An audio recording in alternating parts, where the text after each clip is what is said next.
The reality is, though, that this does allow us to serve more kids, serve them better, and we recognize, too, that we have to look at the outcomes.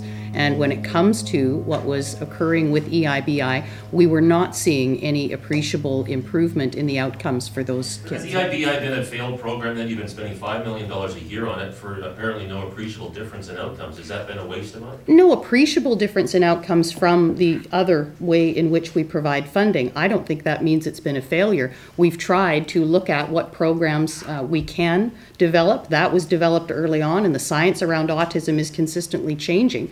We follow that, so I don't think it's been a failure because of the kind of learning we can take away from those programs and the expertise that's been developed. Nevertheless, we do have a responsibility to those other families across the province to take a look at how wisely we're spending that envelope of autism funding and ensuring that we're getting the best for those kids. The research we have, which we were asked about in the media briefing that we provided, gives us an indication that we didn't see the differences. Nevertheless, though, that wasn't the basis upon which the decision was made.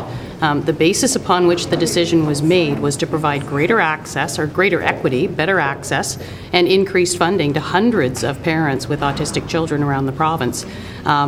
Whether or not, in point of fact, there was a greater improvement or an appreciable difference between the programs was not the issue upon which we based the decision. The research, though, is about 5 years old, is it not, based on data even older than that?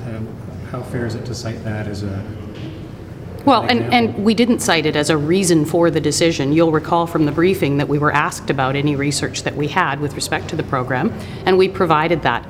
The issues for us were dealing with the fact that this was 70 children, or 70 children whose families are receiving the benefit of additional hours, when at the same time there are hundreds of parents around the province who dip into their own pocket to support those additional hours for their children. We recognize that for the majority of families who are trying to help their children with autism, that the number of hours that our funding as a province provides isn't sufficient for a whole program. We've recognized that all along.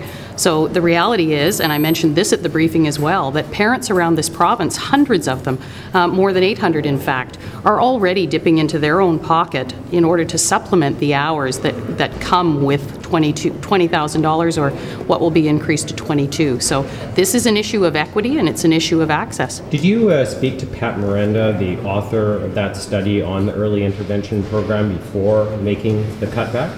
No, we did not, and again, because the basis upon which we made this decision was not about the quality of the program. There's no question that the EIBI program has been a very good thing in a lot of ways. After that research was conducted, that research and the findings were used to improve not only that program, but also to take away from that some learnings that helped us to improve service in other areas in the province. So at the time, we had a very small number of agencies and individuals. We now have about 50 agencies, something more than 400 professionals who have the capacity to serve children with autism.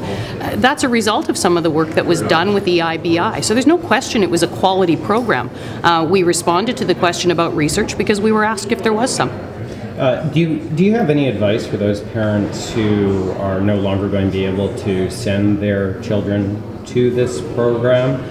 Any advice for making up that $50,000? Well, we certainly recognize that change for any family, and in particular families who are dealing with special needs children, it can be very, very traumatic for them. We know that there's a lot of anxiety, and our staff are working with families, with agencies, to ensure that their transition to the autism funding program is as smooth as we can possibly make it. We've also been working with the agencies who provide EIBI currently. We have 6 out of the 7 who have said that they will continue the programming for those children. So there will be the reduced hours, but they would have the same program. That's very important.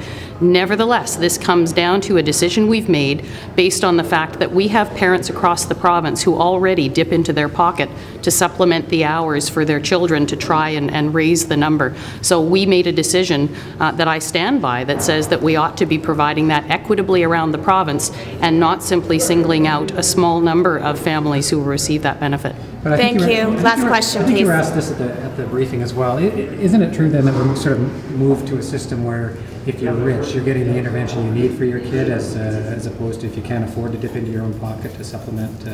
Well, the reality is, though, Lindsay, that you've already got hundreds of parents who are in that situation right now. The reality for parents with children who have autism is that almost all of them, in fact, I think you'd be hard-pressed to find any, almost all of them are providing that funding out of their pocket already. The issue here was that we had 70 children for whom government was taking up that slack. We had hundreds of others to whom we were saying, no, you have to do it yourself. There was no criteria upon which we based entry into the program other than first come, first serve. So again, the decision was made not based upon whether or not the EIBI program had quality. Of course it did. We believe in the program in terms of what it provided to children, but we had to take a look at what was happening for all the rest of the children with autism.